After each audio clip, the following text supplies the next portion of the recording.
So before we go more into Kanban, I'm just going to start with Scrum. So Scrum is one Agile methodology that's the most popular Agile methodology. And if you know Scrum, Kanban will be much easier to understand. In case you don't know Scrum also, I'm going to walk through what is Scrum first, and then we'll move into Kanban. So coming into Scrum, how does Scrum work? Scrum in a nutshell. So what do Scrum teams do? First of all, they split your organization into small cross-functional self-organizing teams. And after you split the teams, you split your work into small tasks, into concrete deliverables, and sort the list by priority.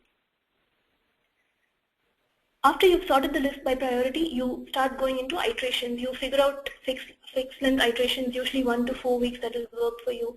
And you optimize the release plan, and after each iteration you learn and try to correct what's going on. This is how Scrum works. So the idea to deliver in iterations is you deliver smaller pieces faster, and you, as each iteration go, you deliver the whole picture. What does Kanban do? Kanban is very simple when related to Scrum. You have to visualize the whole workflow. You don't split it into iterations, but you visualize the whole workflow of the product, of how does the product start and what is the end state of the product. You limit the work in progress. Whatever tasks you have for a given project, you make sure that you don't take a lot at the same time, and you limit what you're working on, and you measure the lead time. What is the lead time? It's the average time to complete one item towards the whole workflow that you've created. And this is how a Kanban workflow will look like, or a Kanban board will look like. So if you see here, the Kanban workflow, it starts with a to-do cycle. And after you have seen all your tasks that are in to-do, all your user stories, you move them to in progress when you're working on them. Once it's done, we can move it to code review, and once code review is done, it moves on to testing and QA completion and then release date. So this is a sample Kanban board. Please note, you can configure your board or your workflow to your flexibility of what your product development requires. So if you see here in the Kanban board, starting from the first column, we have a maximum limit, a minimum limit of 1 and a maximum limit of 6.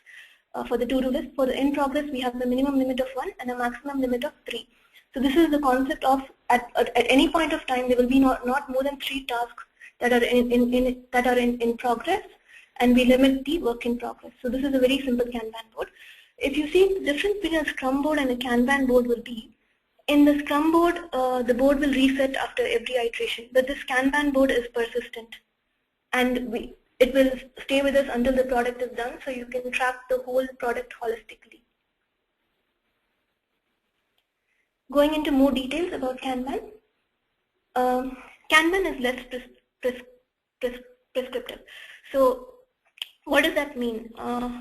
It means there are not a lot of rules. They don't impose that you have to do planning meetings or different iterations like Scrum.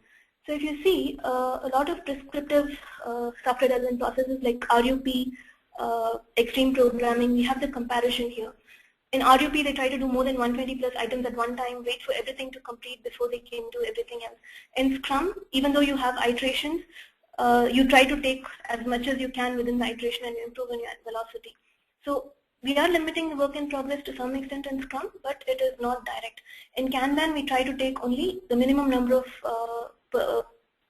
tasks at a given point of time, and that is why it is more adaptive in nature and less prescriptive.